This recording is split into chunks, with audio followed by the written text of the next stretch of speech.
Con sâu nó ăn cây cà phê của mình nha. Đấy, đây thấy chưa, đấy nó chưa đây. Lực cho các bạn xem nha. Đây con sâu này đưa nó ăn một thế. Đấy.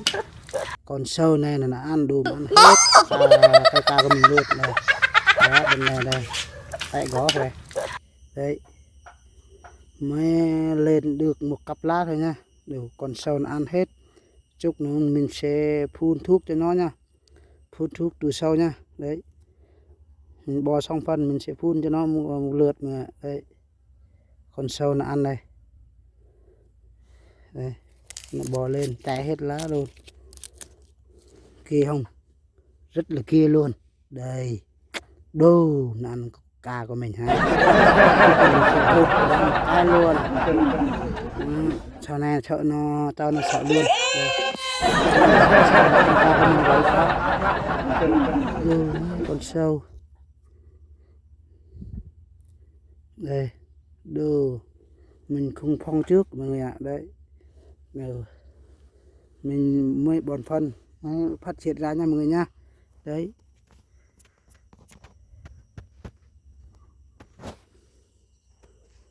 trời bên này hơi tối nha mọi người nha, trời rất là đẹp luôn. Đấy, lúa của mình đấy được một tháng trời rồi nha. Đây, đấy, bỏ phân đợt 1 nha, phần của mình gần hết rồi đấy. Còn một con nữa mọi người ạ. Đây, đùm ăn hết ngọn đâu, 2 con luôn. Đâu, đây này, 2 con luôn.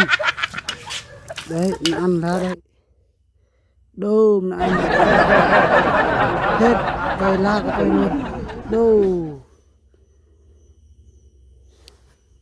đập cho mình tôi đây. Nó ăn ca của mình đấy. Đây, nó ăn ca của mình đây. Đấy, ghê không, rất là ghê. Mình sẽ bóp nắp cho nó nha. Đây, đấy, bùm, phát mình rồi chưa. Đây, nó ăn ca của mình. Chết rồi. Mấy con sâu mà ăn ca của tôi chết.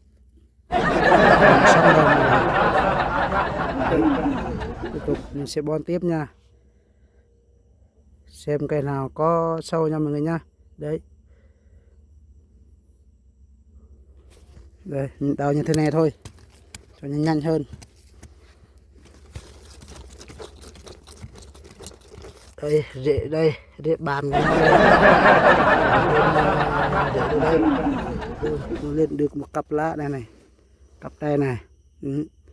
Được lên được một cặp rồi. Còn sâu nó ăn mọi người ạ. Đấy, đồ không phong trước, nó ăn hết cà của mình luôn á.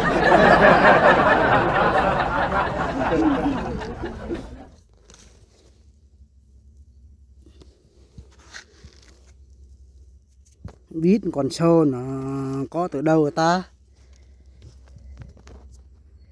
Tiếp tục mình sẽ bón xem thử.